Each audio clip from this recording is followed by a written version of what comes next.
¿Qué tal, chicos? Bienvenidos nuevamente a CIAT. Mi nombre es Emanuel Sánchez y en el tema de hoy estaremos hablando de excitabilidad del músculo liso. Sin más que decir, empecemos con la clase de hoy.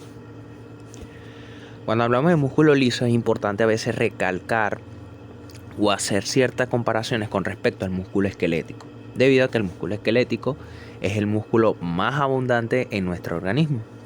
Tenemos que decir que en el caso del músculo liso posee unas fibras de menor tamaño, comparándolos con el músculo esquelético, que son fibras que poseen un calibre, una longitud mayor, ¿sí? En el cual, si hablamos en este caso, el músculo liso tiene una longitud aproximadamente de 200 a 500 nanómetros y un diámetro de 1 a 5 nanómetros, muy importante. Sin embargo, cuando se habla de su estructura funcional, en este caso de los filamentos, podemos decir que el músculo liso tiene las mismas similitudes que el músculo esquelético y del músculo cardíaco. Esto quiere decir que tienen los mismos tipos de filamentos de actina y los mismos tipos de filamentos de miosina. Sin embargo, hay variaciones con respecto a los distintos músculos. Sin embargo, es importante recalcar que tiene la misma función de atracción entre los filamentos de actina y de miosina que me van a generar la contracción. Sin embargo, también es importante recalcar que la disposición es distinta. En este caso, los filamentos de actina y de miosina van a tener una ligera disposición o diferencia con respecto, por ejemplo, al músculo esquelético, que vamos a ver y a estudiar con mayor detalle más adelante. Aquí un abreboca de los distintos tipos de músculo liso que hay. En este caso son dos, el unitario y el multiunitario.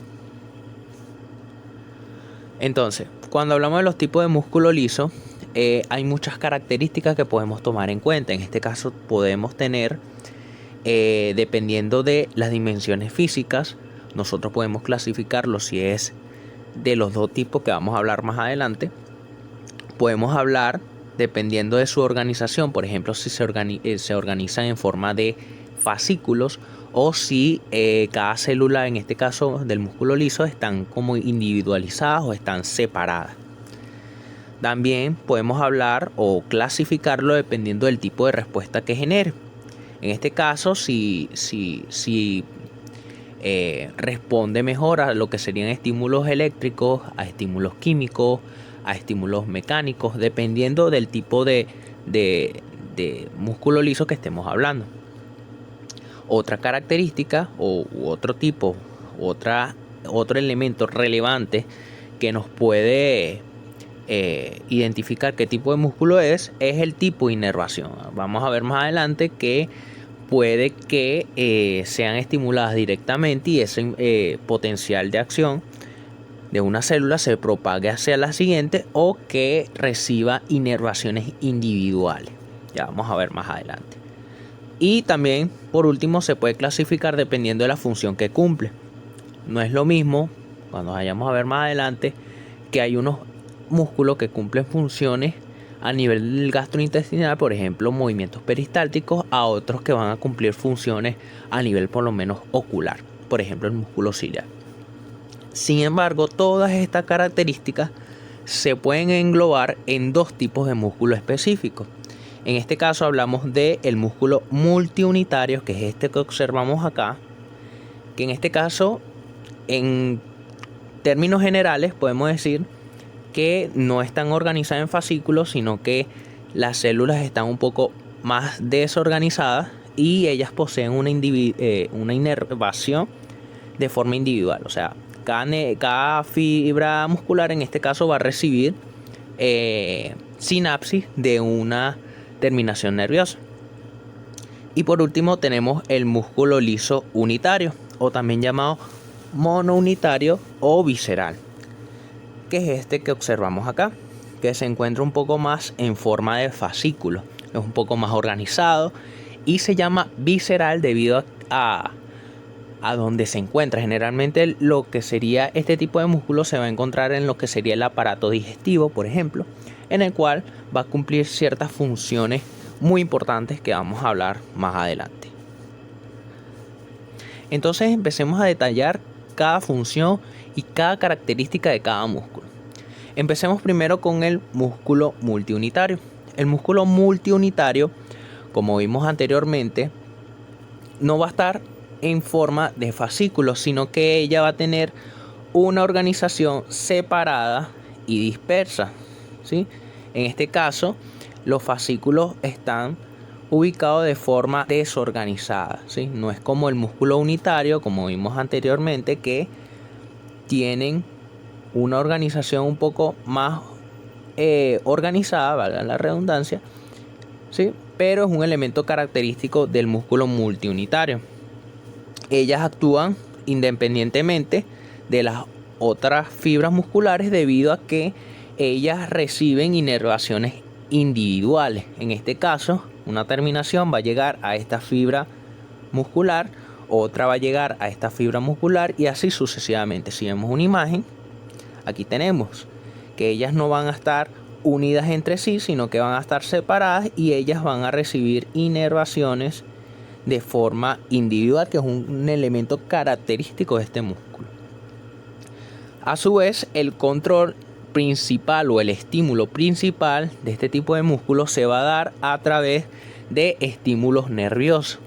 Es el elemento, en este caso, es el tipo de estimulación más común que se encuentra en este tipo de músculo, en este caso, estimulación eléctrica, ¿sí? Entonces, cuando hablamos del músculo unitario, tenemos que saber en qué órgano se encuentra. Entonces, tenemos algunos ejemplos como pueden ser el músculo ciliar del ojo, tenemos el músculo del iris y los músculos piloerectores. Ahora, si hablamos del músculo liso unitario, también llamado monounitario, o tiene otro tipo de nombres como músculo visceral o músculo liso sincitial, debido al tipo de disposición en que se encuentran sus fascículos musculares, tenemos que decir que las fibras en este caso tienen una disposición distinta. En este caso están más organizadas como en forma de fascículos o láminas, ¿verdad? En el cual permite transmitir, en este caso, los impulsos o propagar los potencial de acción que se genera a nivel de una célula del músculo unitario, propagarse por el resto de las fibras que se encuentran unidas a ella. Vamos a ver cómo sucede. En este caso, como observamos acá, ellas poseen unas estructuras que permiten la unión entre las células. En este caso se llama unión en hendidura.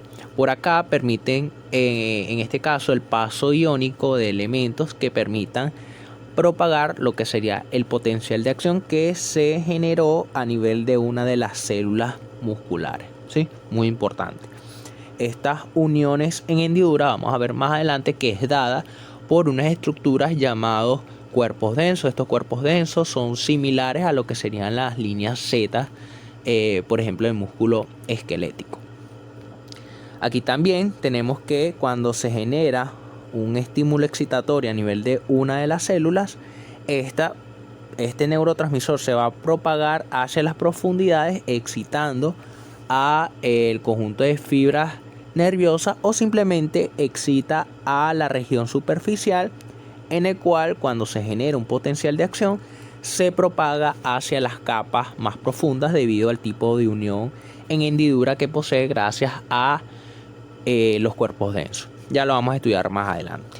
Entonces, en este caso, tenemos que saber que este tipo de músculo se va a encontrar en el aparato digestivo, como hablamos anteriormente, en las vías biliares, en los uréteres, en el útero y en muchos vasos sanguíneos. Este tipo de músculo es muy importante debido a que genera unas contracciones muy características de ella. En este caso son movimientos peristálticos, que ya lo vamos a ver más adelante, que suceden principalmente a nivel del tubo digestivo. Entonces, cuando hablamos de mecanismo de contracción en el músculo liso, cuáles son las bases químicas de la contracción del músculo liso, tenemos que decir cómo va a estar compuesto estos filamentos, en este caso las fibras musculares lisas, ¿sí? Ellos van a tener tanto filamentos de actina, filamentos de miosina, pero la disposición varía con respecto a otros tipos de músculos. Entonces, cuando hablamos en este caso del músculo liso, tenemos que los filamentos de actina y de miosina son similares a los que se encuentran en el músculo, por ejemplo, esquelético, ¿sí? Ellas se van a disponer o se van a colocar en una posición en la cual van a interaccionar entre sí y van a generar una contracción, que es la misma función que cumple a nivel del músculo esquelético, ¿sí? Entonces, otra característica que es importante hablar cuando hablamos de músculo liso es que no tienen en complejo troponina. Recordando un poco las clases anteriores de músculo esquelético, sabemos que la troponina es una proteína sumamente importante debido a que ella va a interaccionar con el calcio, y esta unión del calcio va a permitir desplazar el filamento de tropomiosina para despejar el sitio de unión en este caso del filamento de actina, para que interaccione con el filamento de miosina, recordando anteriormente. En este caso, la contracción o la activación de este proceso de contracción se va a dar a través de otro mecanismo que vamos a hablar más adelante. Como hablamos nuevamente, la interacción entre lo que serían los filamentos de actina y de miosina son exactamente lo mismo. Ellas van a tener cierta disposición distinta, pero la interacción son netamente similares, es decir, interaccionan lo que serían los filamentos de actina con los de miosina para generar una contracción en esa fibra muscular. Ahora, ¿cómo se da el proceso contráctil? En este caso no va a ser por el complejo, en este caso por las proteínas de troponina y tropomiosina, sino que ese calcio que está entrando se va a unir a un complejo de calcio, o va a formar lo que sería el complejo calcio-calmodulina, en el cual va a permitir un proceso en el cual va a degradar el ATP y va a transformarlo en ADP.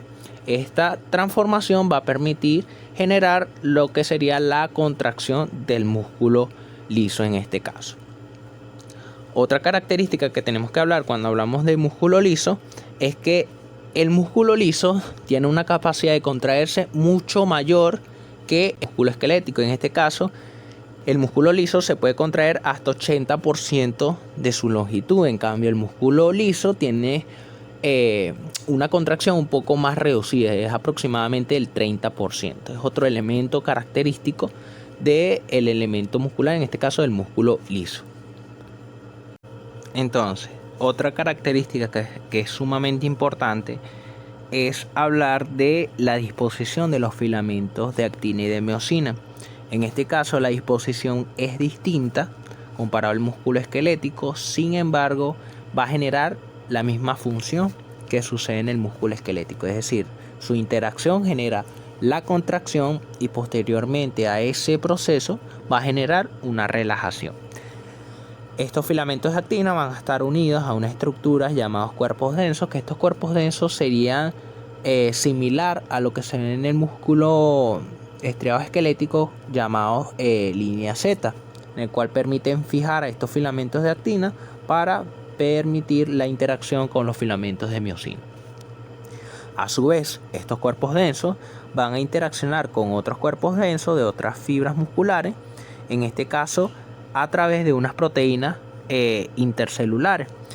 Esta unión entre los cuerpos densos me permiten como tal propagar potencial de acción. Si vemos una imagen, hay dos tipos de forma de que se genere una despolarización en las células más profundas del músculo liso, en este caso unitario, y es a través de la difusión de los neurotransmisores, o simplemente se genera una despolarización en las células superficiales, en el cual se va a propagar hacia las capas más profundas a través de las uniones en hendiduras que van a estar dadas por estos cuerpos densos, ¿sí? Muy importante. Y bueno, como hablamos anteriormente, la disposición es distinta. En este caso, los filamentos de miosina se encuentran un poco en lo que sería la región central. Sin embargo, la función va a ser la misma: generar la contracción o interacción entre los filamentos de actina y generar posteriormente esta contracción. Ahora, cuando comparamos la contracción del músculo liso con respecto al músculo estriado esquelético, tenemos que hablar de algunas diferencias. En este caso, cuando hablamos del músculo esquelético, la contracción suele ser rápida. O sea, podemos generar una contracción, una relajación en un periodo de tiempo muy reducido. Y es debido al tipo de interacción que tiene el ciclado del músculo esquelético. En este caso es un ciclado rápido. Es decir, genera interacción entre sí de forma rápida y se evita o se reduce esa interacción entre los filamentos de actina y de miosina de forma rápida, distinta a lo que sucedería en el músculo liso. En el músculo liso, este proceso de contracción y de relajación es mucho más lento. En este caso, se habla de que puede durar entre minutos, horas o hasta días.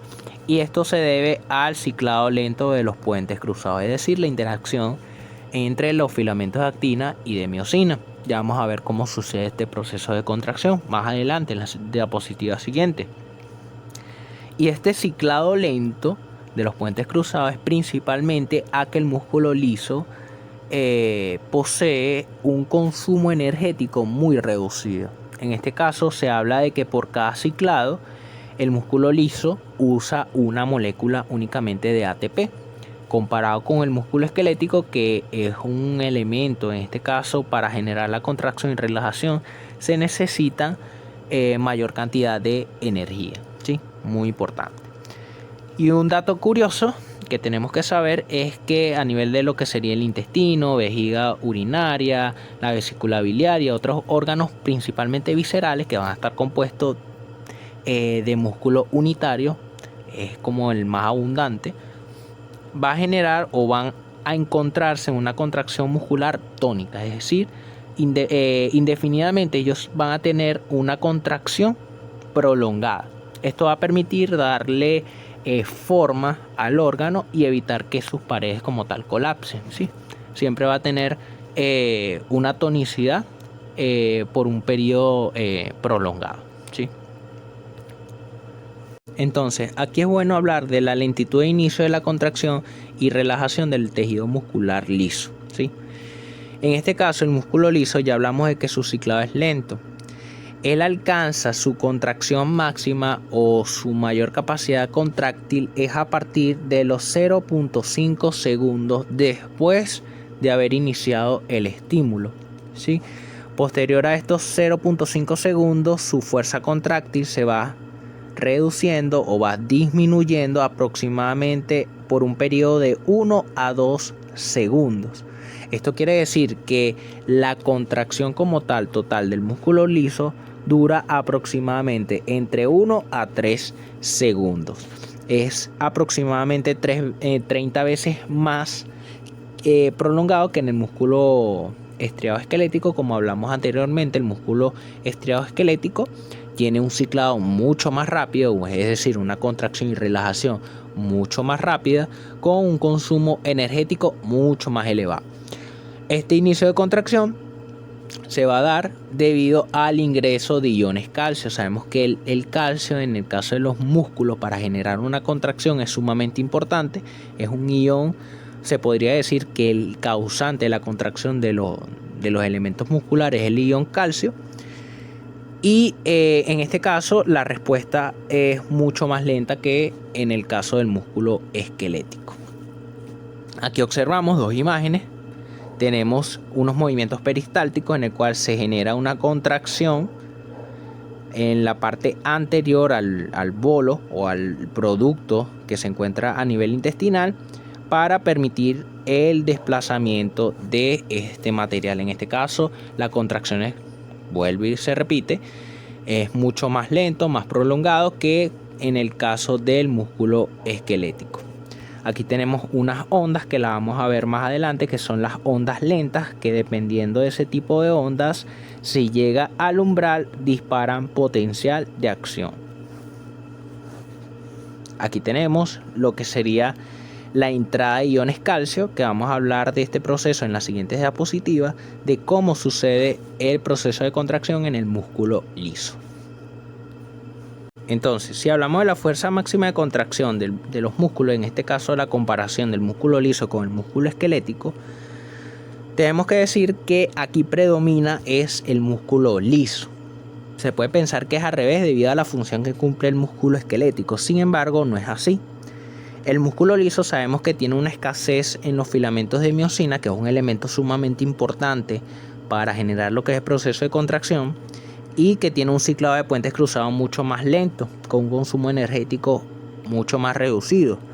En este caso se habla de que la fuerza de contracción del músculo liso es de 4 a 6 kilogramos por centímetro cuadrado. En cambio, en el músculo esquelético es menor. Se habla que es aproximadamente de 2 a 4 kilogramos por centímetro cuadrado. Es decir, que predomina el músculo liso. Y este proceso se da gracias a lo que sería el mecanismo de cerrojo. El mecanismo de cerrojo es aquel que facilita el mantenimiento prolongado de la contracción del músculo liso, ¿sí? Es decir, que puede haber una reducción en lo que serían los procesos excitatorios a nivel del músculo liso. Sin embargo, el músculo puede mantener lo que sería su fuerza de contracción, y es debido a este mecanismo. El mecanismo de cerrojo simplemente es permitir la interacción entre los filamentos de actina y de miosina por un periodo prolongado, así no haya un estímulo o se haya perdido el estímulo que generó la contracción, ¿sí?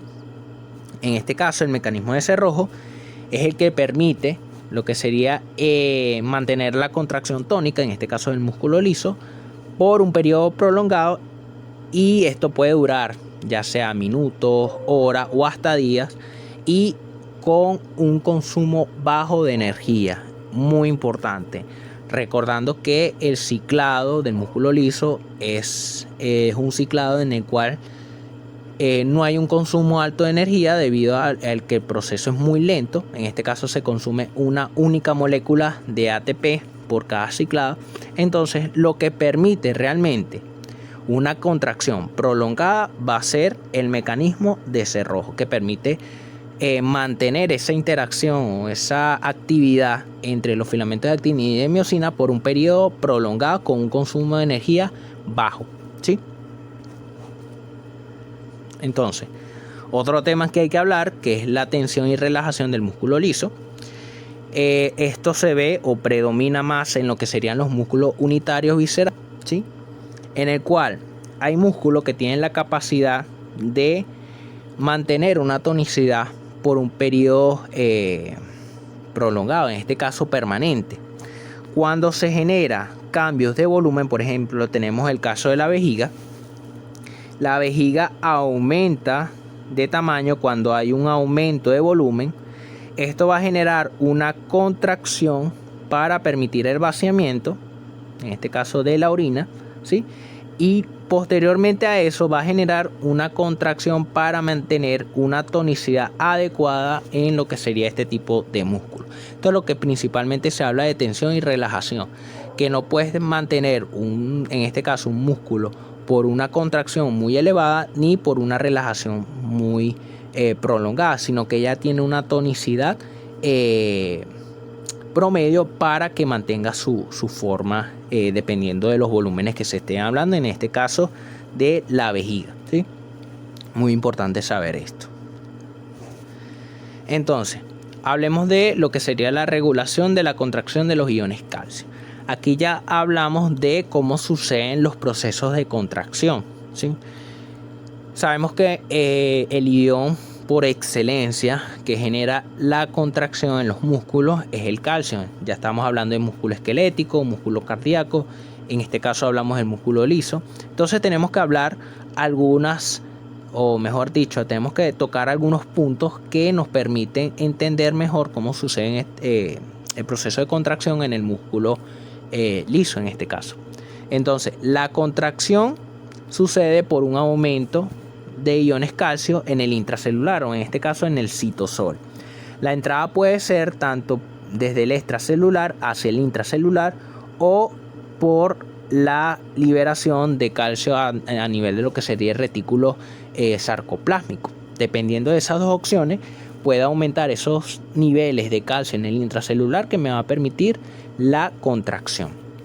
Entonces, ¿qué genera o cuáles son las causas para incrementar esos iones positivos? En este caso estamos hablando de calcio en el intracelular.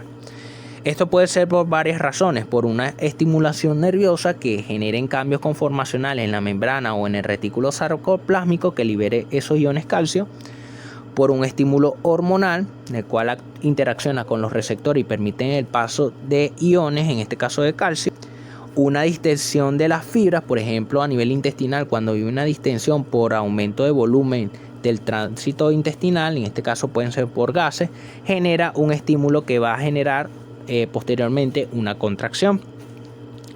También pueden ser por cambios del ambiente químico en las fibras. Cualquier químico que genere una estimulación a nivel de lo que sería la fibra va a generar una contracción. Otro punto muy importante que se tiene que tocar cuando se habla de músculo liso es que no posee lo que sería el complejo troponina y tropomiosina, como hablamos anteriormente. Aquí tenemos los elementos más importantes del músculo esquelético. Tenemos la troponina T, la troponina C, tenemos los filamentos de actina y la tropomiosina. Sabemos que en el músculo esquelético el calcio interacciona con lo que sería la troponina, en el cual permite liberar lo que sería la tropomiosina del sitio de unión y permite lo que sería la interacción entre los filamentos de actina y de miosina. Sin embargo, en el músculo liso es distinto, se va a dar a través de otros, en este caso proteínas reguladoras, llamados calmodulina. La calmodulina es la que se va a acoplar al calcio y va a permitir la contracción. Ya vamos a ver cómo sería la secuencia o cómo se produce este proceso de contracción. Entonces aquí tenemos la secuencia, ¿sí? Por un estímulo químico, eléctrico, mecánico, etcétera, como hablamos anteriormente, va a generar cambios conformacionales tanto en la membrana como en el retículo sarcoplásmico. Estos cambios van a permitir la liberación de iones calcio hacia el citosol. Este calcio que se encuentra en el citosol se va a unir a una proteína llamada calmodulina. El calcio, a unirse a la calmodulina, va a formar lo que sería el complejo calcio-calmodulina, ¿sí? Entonces, tenemos el complejo calcio-calmodulina, en el cual va a interaccionar con la miosina sinasa, que se encuentra en estado inactivo.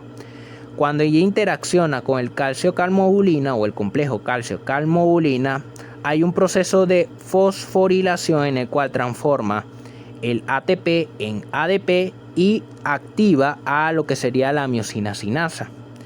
Esta miosina sinasa ya activa se va a acoplar a lo que sería un sitio de unión o una cabeza, en este caso la cabeza reguladora o el sitio regulador, en lo que sería la cadena ligera de la miosina. Y esto va a permitir la interacción con los filamentos de actina y va a permitir la contracción, ¿sí?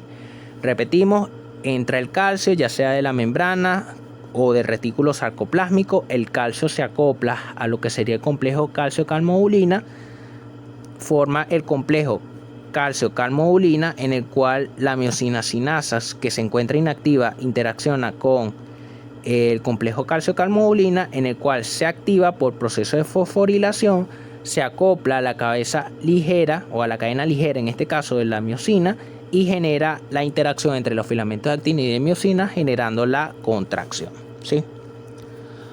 Aquí le dejé los pasos más detallados para que lo vean con calma y puedan estudiárselo de esta forma, ¿sí? Pero simplemente esto que se encuentra aquí es esto mismo que expliqué anteriormente, ¿sí? Y este es el proceso de cómo sucede el proceso de contracción a nivel del músculo liso. Ahora, hablemos de fuente de iones calcio que provocan la contracción. Sabemos que los iones calcio son un elemento, en este caso un ion sumamente importante para generar la contracción en el músculo general, en este caso el músculo liso. En el caso del músculo estriado esquelético, la principal fuente de calcio va a provenir del retículo sarcoplásmico, debido a que tiene un retículo sarcoplásmico mucho más desarrollado. En el caso del músculo liso va a provenir principalmente del extracelular, por cambios conformacionales en la membrana entra hacia el citosol, en el cual genera la cantidad adecuada de calcio para generar los procesos de contracción. A su vez, ellas poseen lo que sería su retículo sarcoplásmico, en el cual libera los iones calcio para colaborar con las concentraciones de calcio en el citosol. En el músculo liso se necesita menos potencial de acción para generar, en este caso, una contracción. En este caso, nosotros necesitamos menos concentraciones de iones calcio en el citosol para generar un potencial de acción. Aquí tenemos una diferencia con respecto a las concentraciones que se deben tener para generar un potencial de acción. En el músculo esquelético es aproximadamente 10 a la menos 3 molar, mientras que en el músculo liso es mucho menos la cantidad que se necesita, en este caso 10 a la menos 7 molar para generar un estímulo. Esto quiere decir que el músculo liso suele ser más sensible a esas concentraciones para generar cambios conformacionales, en este caso para generar la contracción. Hay algo que se llama periodo latente, que es simplemente el tiempo necesario para que tenga lugar la difusión de en este caso los iones calcio desde el extracelular hacia el intracelular o desde el retículo sarcoplásmico hacia el citosol. Es simplemente el periodo necesario para que esos iones calcio sean llevados hacia el citosol. Y bueno, es 50 veces superior a lo que sería el músculo esquelético, por lo que hablamos anteriormente. En el músculo esquelético suele ser un proceso mucho más rápido, la contracción y relajación suele ser mucho más rápido, el ciclado suele ser mucho más rápido, es debido a la función que cumple como tal dicho músculo. En este caso, el músculo liso suele ser un periodo mucho más lento, o el proceso suele durar mucho más tiempo, debido a que su función no amerita un proceso tan rápido como en el caso del músculo esquelético. Entonces, cuando hablamos de lo que sería papel de retículo sarcoplásmico en el músculo liso, tenemos que hablar de algunas características que posee el retículo sarcoplásmico en dicho músculo. En este caso, el retículo sarcoplásmico en el músculo liso es muy poco desarrollado y él se va a encontrar cerca de lo que sería la membrana celular. Ellas se van a encontrar cerca de unas invaginaciones, estas que se encuentran aquí son invaginaciones en la membrana celular llamados caviolas. Estas caviolas son muy parecido a lo que serían los túbulos T en el músculo esquelético. Simplemente son invaginaciones de la membrana en el cual, cuando se genera un potencial de acción en esta región, va a generar un estímulo que permita el paso de iones, ya sea del extracelular hacia el intracelular, como la activación de retículo sarcoplásmico para posteriormente liberar los iones calcio, ¿sí?, hacia el citosol. Otra cosa que hay que mencionar es que entre más extenso sea el retículo sarcoplásmico, con mayor rapidez él va a actuar. Ya sabemos que el retículo sarcoplásmico en el músculo liso es menos desarrollado que el músculo esquelético. Sin embargo, es importante saber que entre mayor sea su tamaño, más rápido ella va a actuar. Es decir, que está como un poco más desarrollado que algunos dentro de su misma estructura, en este caso de la fibra muscular. Entonces, la concentración del calcio a nivel del músculo liso, ¿sí? Es muy importante hablar algunas características en el cual me van a determinar cuándo se genera una contracción y cuándo se genera una relajación. En este caso, si hay una disminución del calcio aproximadamente de 1/3 o 1/10 parte de lo normal, este proceso va a cesar, es decir, no se va a generar contracción, ¿sí? Y este proceso, o sea, estos niveles de concentración pueden variar dependiendo de las bombas de calcio. En este caso tenemos unas bombas de calcio ubicadas en lo que sería la membrana de la célula y a nivel del retículo sarcoplásmico, que me van a permitir controlar los niveles de calcio que se encuentran en el citosol. En este caso, si vemos una imagen, aquí tenemos cómo actuaría el ion calcio. Entra al momento de un potencial de acción, pero después de un proceso de relajación actúa la bomba de calcio, en el cual permite liberarlo hacia el extracelular y a su vez vamos a ver que a nivel de retículo sarcoplásmico, con una bomba de calcio va a permitir la entrada nuevamente al retículo sarcoplásmico. Entonces, ¿cómo sucede el proceso de relajación? Ya sabemos cómo sucede el proceso de contracción, que es a través del calcio, la entrada de calcio que se une al complejo calmodulina y forma el complejo calcio-calmodulina a través de la unión de la miosina sinasa, ¿sí? Sin embargo, el proceso de relajación es muy similar. Sin embargo, hay proteínas, o en este caso enzimas, que varían, ¿sí? Ya la vamos a hablar a continuación. Entonces, en este caso, ¿cómo sucede un proceso de relajación? La relajación sucede en el músculo liso y es debido a la reducción de los niveles de concentración en el intracelular del ion calcio. ¿Cómo sucede la reducción de la concentración en este caso? A través de lo que hablamos anteriormente, que son las bombas de calcio. Vamos a tener una bomba de calcio a nivel de retículo sarcoplásmico y vamos a tener una a nivel de lo que sería la membrana celular. En este caso, una bomba calcio-sodio, en el cual permite entrada de sodio pero liberación de calcio. Y aquí tenemos otra bomba a nivel de lo que sería la pared de retículo sarcoplásmico, en el cual va a permitir la entrada de iones calcio a nivel de retículo sarcoplásmico. A su vez, también hay en este caso bombas que se van a encontrar también en la membrana de la célula, en el cual simplemente van a liberar iones calcio hacia el extracelular. Cabe mencionar que estos procesos de liberación de iones calcio suceden con consumo de energía. En este caso no es un consumo tan elevado de moléculas de ATP, sino que es reducido. Sin embargo, sabemos que cuando hablamos de transporte activo se necesita en este caso iones, moléculas de ATP, para poder llevar ese gradiente de un lugar de menor concentración a otro de mayor concentración. También cabe mencionar que hay una enzima sumamente importante para los procesos de fosforilación. Ya sabemos que la relajación sucede por la reducción de los niveles de concentración de calcio. Sin embargo, lo que sería la actividad entre lo que serían los filamentos de actina y de miosina se mantiene debido a que aún se encuentra fosforilada la cabeza de miosina. Por lo que nos acordamos en las diapositivas anteriores, la miosina activa, en este caso la miosina sinasa activa, sufrió un proceso de fosforilación que permitió la contracción del músculo. Ahora, para nosotros permitir eliminar ese proceso de interacción, lo que tenemos es que usar, en este caso, otra enzima. En este caso sería la miosina fosfatasa. Esa miosina fosfatasa se va a encontrar en lo que sería en el citosol, y es lo que va a permitir es la interrupción del ciclo y la finalización de la contracción. Va a desprender esa molécula, en este caso de fosfato, para permitir la contracción. ¿Sí?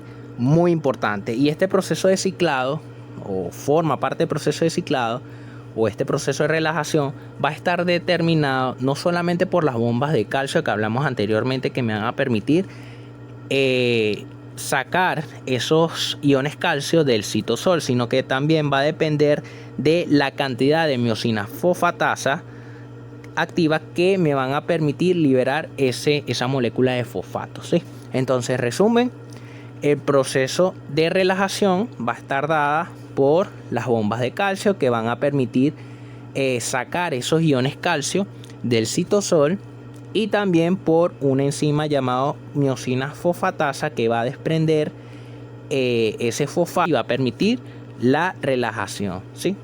En dado caso de que no se encuentre esa miosina fosfatasa, va a permitir la contracción se va a seguir dando debido a que no hay ninguna enzima que permita interrumpir ese ciclo o ese proceso de contracción.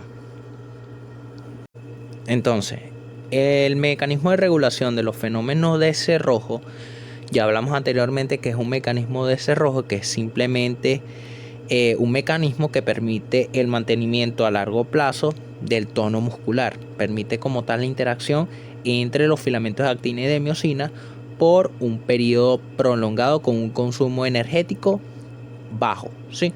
Entonces, ¿cuáles son las características principales que me van a determinar este mecanismo? La presencia de estas dos enzimas son sumamente importantes, de la miosina sinasa y la miosina fosfatasa.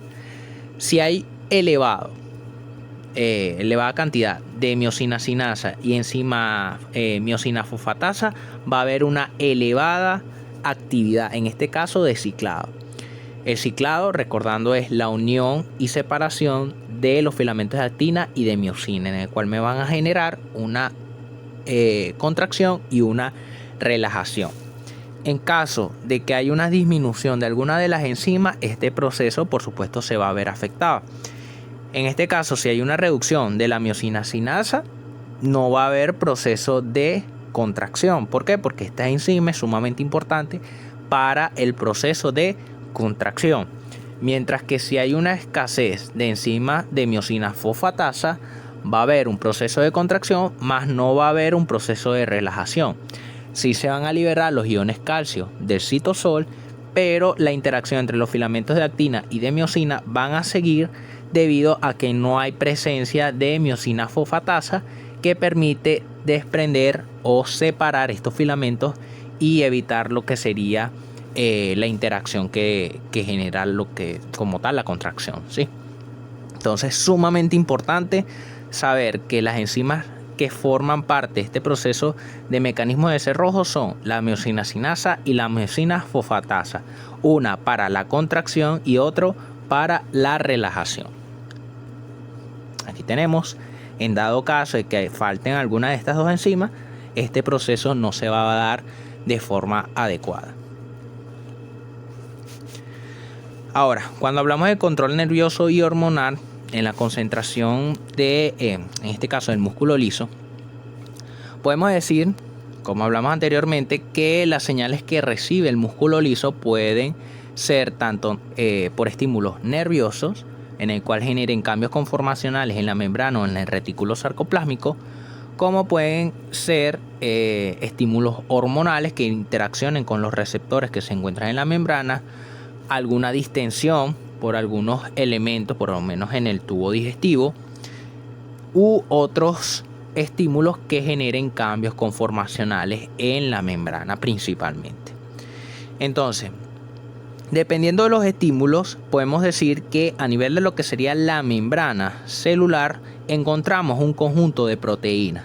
Estas son proteínas receptoras en el cual me permiten tanto generar procesos excitatorios, es decir, permitir el paso de iones positivos hacia el citosol, como hay proteínas receptoras que inhiben al músculo liso, es decir, que evitan procesos de contracción. Ya vamos a ver que hay ciertos neurotransmisores que, dependiendo del tipo de receptor, van a generar procesos excitatorios como van a generar procesos inhibitorios. Entonces, hablaremos de la unión neuromuscular del músculo liso. En este caso hablamos de la anatomía fisiológica de cómo sucede esta unión, ¿sí? Entonces, primero que nada, tenemos que decir que las fibras nerviosas van a estar compuestos del sistema nervioso autónomo. Sabemos que el sistema nervioso autónomo se divide en simpático y parasimpático. Ya vamos a ver qué función cumple cada una más adelante. Estas fibras nerviosas se van a ramificar, por ejemplo, como se observa en la imagen del músculo multiunitario, ¿sí? Y van a tener uniones difusas, es decir, ellas no van a tener como tal un contacto directo con lo que serían las fibras musculares, sino que van a dejar un espacio en el cual van a liberar sus neurotransmisores que van a interaccionar con estos receptores que se encuentran en la superficie de la membrana. A esto se le llama uniones difusas. En este caso, para poder permitir una excitación a nivel de las capas profundas, tenemos que cuando se liberan estos neurotransmisores, se puede excitar lo que sería la capa profunda de dos maneras. Primero, a través de difusión de esos neurotransmisores, o simplemente cuando se genera despolarización en la capa externa que genere potencial de acción, se va a propagar hacia las capas profundas generando potencial de acción en esas capas. Vuelvo y repito, se da a través de dos procesos. se puede dar a través de difusión o simplemente o se genera un potencial de acción en la capa externa que se va a propagar hacia lo que sería la capa interna. Muy importante. Entonces, ¿cómo es la unión específica en este tipo de músculo?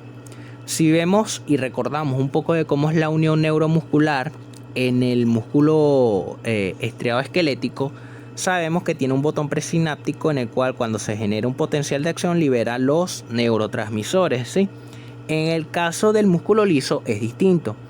En este caso tienes lo que sería la fibra nerviosa, en el cual hay ciertos puntos en el cual está desprovisto de mielina, ¿sí? Recordando que en este caso va a estar compuesto, o esta mielina la va a producir lo que serían las células de Schwann, ¿sí? En el cual estos puntos que están desprovistos de mielina se llaman varicosidades. Esas varicosidades se pueden comparar a lo que sería el botón presináptico de una unión neuromuscular, ¿sí? Del músculo esquelético, en el cual van a contener los distintos neurotransmisores que se van a liberar a esa unión para permitir generar cambios conformacionales en lo que sería el músculo liso. En este caso pueden generar potencial de acción o inhibición del músculo dependiendo del tipo de receptor que se encuentre en lo que sería la membrana. Entonces, en las varicosidades, como hablamos anteriormente, hay vesículas similares a lo que sería la placa terminal, en este caso de la unión neuromuscular. Se pueden liberar dos tipos de neurotransmisores, en este caso puede ser la acetilcolina o la noradrenalina. Dependiendo del tipo de receptor pueden causar, vamos a ver más adelante, procesos excitatorios como procesos inhibitorios, pero lo que es importante saber es que interacciona tanto el sistema nervioso parasimpático con lo que sería en este caso el neurotransmisor de acetilcolina y el sistema nervioso simpático con el neurotransmisor, en este caso adrenérgico, de noradrenalina. En el caso de la acetilcolina es colinérgico, recordando un poco de las clases, en este caso de sinapsis. En este caso, las uniones sinápticas se denominan uniones de contacto, ¿sí? En el cual van a ser liberados esos neurotransmisores que van a interaccionar con esos receptores y permitir ya sea generar una excitación o una inhibición. Entonces no es el tipo de unión neuromuscular que sucede en el músculo esquelético, sino que es distinto por unas varicosidades en el cual libera sus neurotransmisores y dependiendo de los receptores, si son adrenérgicos o colinérgicos, van a generar ya sea procesos excitatorios o procesos inhibitorios en el músculo liso. Entonces, ya hablamos un poco general de cuáles son las sustancias. Sabemos que la adrenalina, la noradrenalina y la acetilcolina, ¿sí? Entonces, cuando hablamos de las sustancias transmisoras que pueden generar procesos excitatorios o inhibitorios que van a ser secretadas en la unión neuromuscular del músculo liso, tenemos que decir que las dos más importantes, porque hay otros tipos de neurotransmisores, pero las más comunes son la acetilcolina, como hablamos anteriormente, y la noradrenalina, ¿sí? La acetilcolina en este caso puede generar, o sea, vamos a poner un ejemplo acá, que es las varicosidades liberan el neurotransmisor. Este neurotransmisor interacciona con unos receptores y puede generar procesos excitatorios. Sin embargo, hay receptores que en lugar de cuando interacciona con la acetilcolina generar una despolarización, es un proceso inhibitorio. Entonces es muy importante recalcar que no es como tal el neurotransmisor que va a causar procesos excitatorios o inhibitorios, sino que depende principalmente del receptor que se encuentre en la membrana. Dependiendo del receptor que interaccione con el neurotransmisor, va a generar procesos excitatorios o inhibitorios en el músculo liso. Asimismo sucede con la noradrenalina. Tenemos la unión. En este caso se libera los neurotransmisores que van a interaccionar con los receptores y algunas pueden generar procesos excitatorios como otras pueden causar procesos inhibitorios. Entonces, cuando se genera un proceso por lo menos tenemos la acetilcolina, genera un proceso de excitación en la fibra muscular, la noradrenalina va a realizar la función opuesta, es decir, va a ser un proceso de inhibición. Por el contrario, cuando la acetilcolina inhibe a la fibra muscular, la noradrenalina va a producir procesos excitatorios. Muy importante recalcar esto. Ahora bien, hablemos de potencial de membrana y potencial de acción en el músculo liso.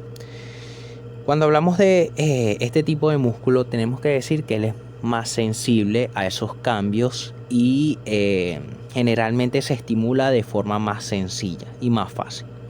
Entonces, cuando hablamos de potencial del músculo liso, tenemos que decir que el potencial de reposo es de aproximadamente menos 50 a menos 60 milivoltios. Si se compara al músculo esquelético, que es aproximadamente de menos 90, podemos decir que el potencial de reposo en el músculo liso es más positivo. Por ende, para alcanzar el umbral se necesita un estímulo menor. Sí, es un dato muy importante que tienen que saber, y por esta misma razón es que es más fácil generar un potencial de acción en el músculo liso que en el músculo esquelético. Entonces, en este caso, los potenciales de acción se va a producir exactamente igual como se produce en el músculo esquelético. ¿Cómo es eso? Simplemente tenemos un potencial de reposo en el cual en la membrana se generó una despolarización que alcanzó el umbral, y ese umbral va a disparar el potencial de acción, ¿sí? Eso desencadena una despolarización y posteriormente genera una repolarización para llegar a un potencial de reposo nuevamente. Entonces es muy importante hablar cómo se observan los potenciales de acción, en este caso del músculo liso. En el caso del músculo liso tenemos dos tipos de potenciales de acción. En este caso tenemos en forma de espiga, que es este que se observa acá, ¿sí? Y tenemos otro potencial de acción en forma de meseta, que es muy similar al de espiga, sin embargo posee esta prolongación, que ya vamos a hablar más adelante por qué sucede, en el cual permite que la contracción se mantenga por un periodo de tiempo más prolongado. Entonces empecemos a hablar primero de potencial en espiga. El potencial en espiga se observa principalmente en lo que sería músculo liso unitario. Ella tiene una duración de aproximadamente de 10 a 50 milisegundos y simplemente su potencial se genera cuando alcanza el umbral. ¿Cómo sucede este proceso? Estamos en potencial de reposo, hubo cambios conformacionales en la membrana en el cual llegó al umbral y disparó el potencial de acción, el cual asciende y posteriormente por el cierre de estos canales genera una repolarización para posteriormente continuarse con el potencial de reposo nuevamente. Entonces se preguntarán, ¿cuáles son los estímulos que me desencadenan un potencial de acción en espiga? Pueden ser a través de estímulos eléctricos, como hablamos anteriormente, por acciones de hormonas, por ejemplo, que una célula muscular tenga receptores para distintos tipos de hormonas, en el cual desencadene este tipo de potencial. Tenemos también por sustancias transmisoras, en este caso neurotransmisores, ya sean acetilcolina o noradrenalina. Tenemos que puede suceder por distensión del músculo, en este caso del músculo visceral, es muy común encontrar este tipo de estímulos.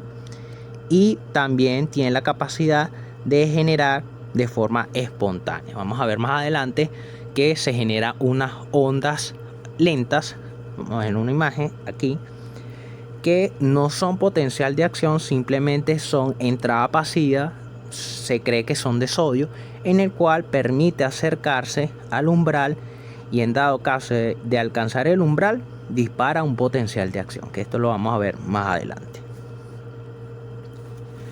Ahora, ¿cómo sucede el potencial de acción en meseta?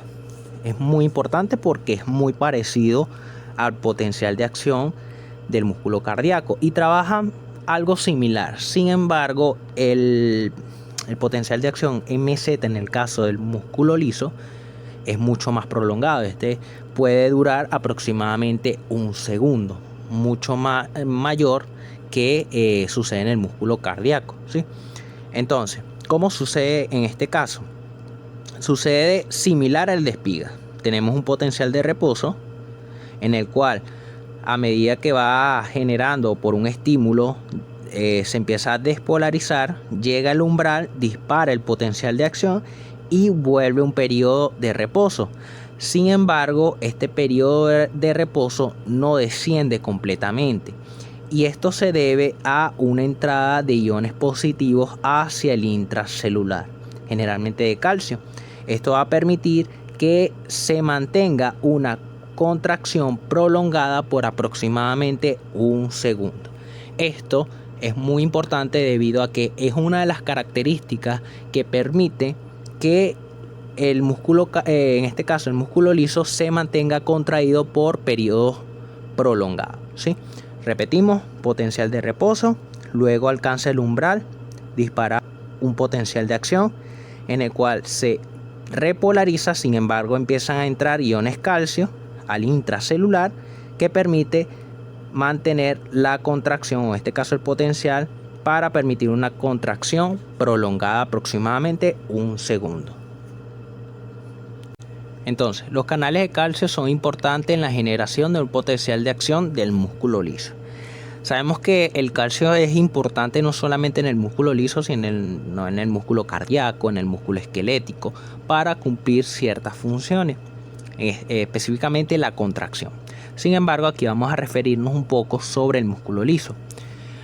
Sabemos que a nivel de la membrana del músculo liso se encuentran unos canales, en este caso canales de calcio y de sodio. Estos canales de calcio van a permitir la entrada desde el extracelular hacia el citosol o el intracelular. En este caso predominan estos canales de calcio sobre los canales de sodio, sabiendo que el sodio es un catión sumamente importante para generar el potencial de acción. Sin embargo, en el caso del músculo liso solamente ayuda a que el intra se vuelva más positivo, pero el ion que predomina para generar o desencadenar un potencial de acción va a ser el calcio, sumamente importante. Ahora, sabemos que el flujo es desde el extracelular hacia el intracelular cuando se quiere generar un potencial de acción, o simplemente se libera a nivel de lo que sería el retículo sarcoplásmico. Una de las características que se tiene que mencionar cuando se habla de los iones calcio es que este es un ion que se difunde de forma lenta. Sabemos que el sodio se difunde desde el extracelular hacia el intracelular de forma más rápida. Esto quiere decir que si este ion se difunde de forma más lenta, para generar el potencial de acción se necesita en este caso un periodo mucho mayor de tiempo, y para liberar esos iones del citosol también se necesita de mayor tiempo para que se genere la repolarización. Por ende, cuando se habla de iones calcio, tenemos que su flujo es muy lento. Esto permite que su repolarización, en este caso la despolarización, sea por un tiempo más prolongado, y su repolarización dure un tiempo mayor que, por ejemplo, sucedería en el músculo esquelético, ¿sí? Muy importante saber esto. Y por último, que la entrada de calcio en la célula durante el potencial de acción es un ion que actúa directamente en lo que sería el mecanismo contráctil. Sabemos que el calcio, cuando entra, se une al complejo calcio-calmodulina, o va a formar el complejo calcio-calmodulina, en el cual va a activar lo que sería a la miosina sinasa y va a permitir lo que sería el proceso de fosforilación para generar la contracción en el músculo, en este caso músculo liso, ¿sí? Entonces, hablemos de lo que sería el potencial de ondas lentas en el músculo liso unitario, que es este que se observa aquí. Este tipo de ondas que se pueden observar, es un elemento característico, es que no es un potencial de acción. Cuando se habla de ondas lentas, estas estructuras que se observan acá no son potencial de acción, simplemente se cree que es el paso de iones, generalmente de sodio, hacia el intracelular, que hace que el potencial de membrana se haga más positivo.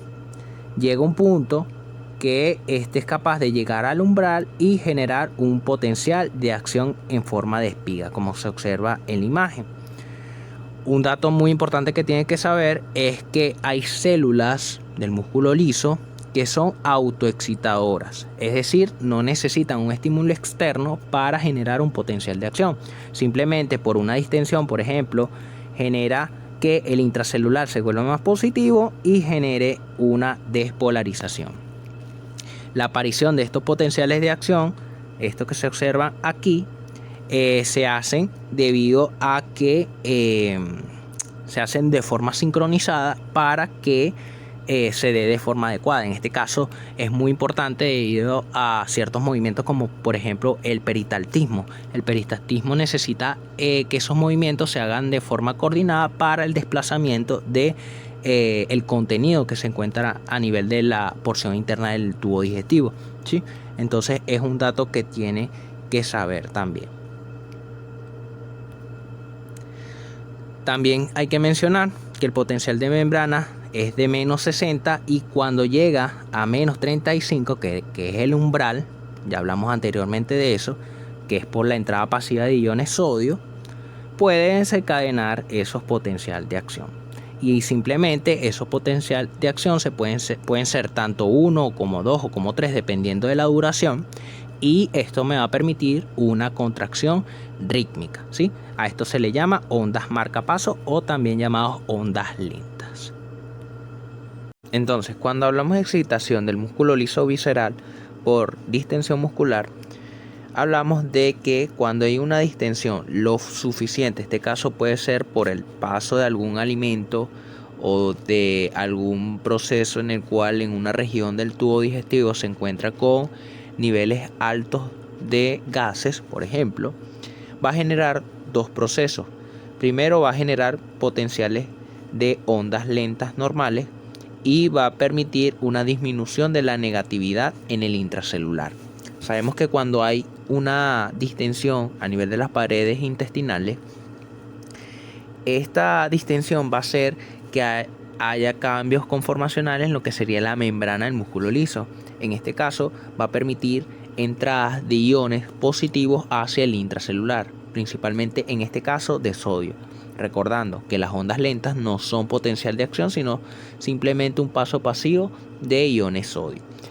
Cuando este estímulo, o mejor dicho, cuando esta distensión es suficientemente fuerte en el cual estas ondas lentas llegan al umbral, generan potencial de acción. Esta distensión, gracias a lo que sería la llegada al umbral y la generación del potencial de acción, va a generar una contracción, ¿sí? Entonces, ya posteriormente a esa distensión se genera una contracción en los músculos intestinales, en el cual permite desplazar, en este caso ya sea los gases que se encuentran en esa región o el producto que esté pasando a nivel gastrointestinal, ¿sí? Muy importante recalcar esto. Entonces aquí tenemos un ejemplo: cuando un tubo digestivo está excesivamente lleno por un contenido intestinal, las contracciones automáticas locales con frecuencia generan ondas peristálticas, que esto permite como tal el movimiento de la sustancia que se encuentra en el interior del músculo liso, en este caso de las vísceras. Entonces, si hablamos de la despolarización del músculo liso multiunitario sin potencial de acción, tenemos que hablar de algunos aspectos. Sabemos que el músculo liso multiunitario, el principal estímulo va a ser nervioso. Él responde fácilmente a lo que son estímulos nerviosos y ella tiene la capacidad de secretar, en este caso los nervios que estimulan al músculo multiunitario son de dos tipos. Pueden liberar ya sea neurotransmisores, en este caso acetilcolina o noradrenalina. Recordando un poco lo que hablamos en las diapositivas anteriores, que todo depende del tipo de receptor que se encuentre en la membrana celular. En este caso pueden ser tanto procesos excitatorios principalmente como procesos inhibitorios. En este caso no se genera un potencial de acción en una única fibra muscular debido a que son fibras muy pequeñas. Para generar un potencial de acción autopropagado se necesita aproximadamente una estimulación simultánea de 30 a 40 fibras musculares. Repetimos, para generar un potencial de acción no solo se necesita una sola fibra muscular, sino que aproximadamente de entre 30 a 40 fibras musculares para generar un potencial de acción autopropagado, es decir, que se contraiga en masa. Entonces tenemos la contracción del músculo liso en respuesta a los factores químicos tisulares locales. Tenemos que el músculo liso es un músculo muy contráctil y él responde rápidamente a lo que serían cambios de dos tipos. Va a responder a cambios químicos locales debido a ciertos productos o sustancias que se encuentran a nivel de estos, o por cambios de presión. Es muy importante, por ejemplo, en lo que sucede en los vasos sanguíneos, es que los vasos sanguíneos ellos poseen una tonicidad permanente. Cuando hay ciertos factores como factores químicos o cambios en la presión, estas paredes pueden verse modificadas. Entonces, ¿cuáles son esos factores que pueden alterar la constitución de la pared? Por ejemplo, tenemos la ausencia de oxígeno, en el cual genera una vasodilatación. Cuando un tejido no le llega la cantidad de oxígeno suficiente, los vasos sanguíneos lo que van a hacer es dilatarse para aumentar el flujo sanguíneo y que le llegue más cantidades de sangre a dicho tejido. Tenemos el exceso de anhídrido carbónico, genera una vasodilatación, y esto es simplemente para retirar ese producto de esa región específica. En este caso hacia, por ejemplo, algún tejido que se encuentre dicho flujo sanguíneo. Otro factor puede ser el aumento de las concentraciones de iones hidrógeno, en el cual genera una vasodilatación. Cuando tenemos una elevada cantidad de iones hidrógeno, esto puede causar una acidosis. Al tener una acidosis no es satisfactorio para el organismo, por ende los vasos sanguíneos lo que van a hacer es dilatarse para aumentar el flujo sanguíneo y evitar que esos iones se mantengan en lugares específicos. Otros factores que podemos conocer que alteran lo que sería la constitución de las paredes de los vasos sanguíneos, tenemos el ácido láctico, el aumento de los iones potasio, la disminución de la concentración de los iones calcio y el aumento de la temperatura corporal producto de la vasodilatación local. Entonces, con respecto a lo que serían los efectos de los factores tisulares locales y los factores hormonales que generan una contracción del músculo liso sin potencial de acción, tenemos dos factores sumamente importantes que no son nerviosos. Tenemos un factor químico tisular local que generan cambios locales, como dice su nombre, y hay otro factor que es debido a ciertas hormonas que generan cambios conformacionales, en este caso en la célula muscular lisa, en el cual pueden causar ya sean procesos excitatorios como procesos inhibitorios. Con respecto a los efectos de las hormonas sobre la concentración del músculo liso, tenemos que hablar que las hormonas generalmente producen contracción, y esto es debido a que a nivel de lo que serían las membranas se encuentran unos receptores excitatorios, ¿sí? Viene, por ejemplo, la hormona se une a los receptores y esto va a permitir el paso de iones positivos desde el extracelular hacia el intracelular. Sin embargo, no solo hay receptores excitatorios, sino que hay receptores inhibitorios. Estos receptores inhibitorios se van a encontrar a nivel de lo que sería la pared y van a generar ya sea el cierre de lo que serían los canales iónicos que van desde el extracelular hacia el intracelular, o mejor dicho, que permiten el paso de iones desde el extracelular hacia el intracelular, o simplemente permite la liberación desde el intracelular de los iones positivos. Recordando que a medida que se hace más negativo el intracelular, hay un proceso de hiperpolarización, es decir, que se está volviendo más negativo que el potencial de reposo en este caso. Entonces, recapitulando nuevamente, se encuentran receptores que pueden ser excitatorios que permitan el paso iones positivos hacia el intracelular, o hay receptores, en este caso para hormonas, que van a causar procesos inhibitorios, como simplemente permite el cierre de canales iónicos positivos desde el extracelular hacia el intracelular, o permite la liberación de iones positivos desde el intracelular hacia el extracelular, haciéndolo más negativo. Entonces, ¿cuáles son estas hormonas principales que causan estos efectos? Tenemos la noradrenalina, tenemos la adrenalina, tenemos la angiotensina 2, tenemos la endotelina, tenemos la vasopresina, tenemos la oxitocina, tenemos la serotonina y tenemos la histamina. Esas son las sustancias, o en este caso las hormonas más comunes que pueden generar estos cambios. Entonces, los mecanismos de excitación y de inhibición del músculo liso por hormonas o por factores tisulares locales es lo mismo que hablamos anteriormente. Cuando se genera o hay receptores excitatorios, va a permitir lo que sería la entrada de iones positivos, en este caso principalmente de calcio y de iones sodio, desde el extracelular hacia el intracelular. En cambio, cuando tenemos receptores inhibitorios, en el cual se viene una hormona y se une a dicho receptor, va a generar dos procesos inhibitorios o a través de dos procesos inhibitorios.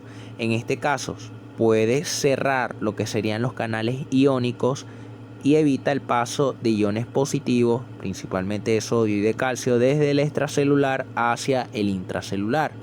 O también puede generar lo que sería la apertura de unos canales específicamente de potasio. Este potasio sabemos que van a estar en mayor concentración en el intracelular, y cuando se libera hacia el extracelular hace que el intracelular se vuelva más negativo. Esto hace que haya una hiperpolarización, por ende causa un efecto inhibitorio. Entonces también es importante hablar de que algunas veces la contracción o la inhibición no sucede por cambios en lo que sería en la permeabilidad de la membrana, sino que a través de segundos mensajeros se activa los canales que se encuentran a nivel de retículo sarcoplásmico, liberando el calcio hacia el citosol. Este calcio en el citosol va a generar lo que sería un proceso de contracción, como hablamos anteriormente. Sin embargo, también podemos hablar de un proceso inhibitorio, y es dado por algunas enzimas que se encuentran a nivel de los receptores hormonales. Por ejemplo, tenemos la adenilatociclasa o la guanilatociclasa, en el cual al interaccionar con la hormona, este adeninatociclasa y guanilatociclasa se va a transformar en lo que sería AMP cíclico, o también llamado monofosfato cíclico de adenosina, o en GMP cíclico, que se conoce como monofosfato cíclico de guanosina. Estos van a actuar como segundos mensajeros, y lo que va a permitir es controlar lo que sería el grado de fosforilación de las enzimas que inhiben los procesos de contracción, ¿sí? A su vez, estos segundos mensajeros van a permitir reducir la concentración de iones calcio en el citosol. ¿Cómo se va a reducir? A través de lo que serían las bombas de calcio. Esto va a hacer que el calcio que se encuentra en el citosol se devuelva hacia lo que sería el retículo sarcoplásmico, como también lo libera hacia el extracelular. Este proceso hace que, como hubo una disminución de los iones calcio en el intracelular, cese la contracción. Y bueno, la bibliografía que usé para excitabilidad de músculo liso, usé el libro Gayton Hall, que es el Tratado de Fisiología Médica. Y bueno, chicos, esta fue la clase de hoy. Espero que hayan entendido. Cualquier duda, pregunta, lo pueden hacer a través de las redes sociales. Y bueno, nos vemos en la siguiente clase.